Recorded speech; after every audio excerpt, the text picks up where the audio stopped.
প্রিয় বন্ধুরা, আপনারা দেখতেছেন চাপলো শ্বশুরবাড়ি থেকে আমরা যে ঝালটা চাপে ব্যবহার করি সেই ঝালটা চিটাগাংয়ের স্পেশাল মেজবানি মাংসের যে ঝালটা ব্যবহার করা হয় ঠিক সেই ঝালটা আমি আপনাদেরকে দেখাই। আমরা কিন্তু সরাসরি এই ঝালগুলো সরাসরি আমরা রোদে শুকিয়ে আমাদের নিজস্ব তত্ত্বাবধানে মেশিং দিয়ে গুঁড়া করে তারপরে এই ঝালটা আমরা ব্যবহার করে থাকি।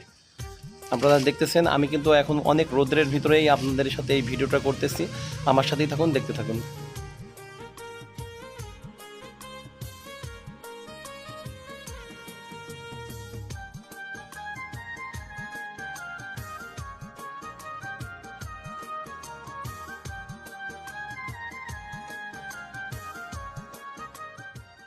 ভাইয়া, এই যে প্রচণ্ড রোদ্রে আমি ঝালগুলো শুকাতে দিয়েছি, শুকানোর পরে এগুলোকে মরিচের গুঁড়াতে রূপান্তরিত করব। ওকে ভাইয়া।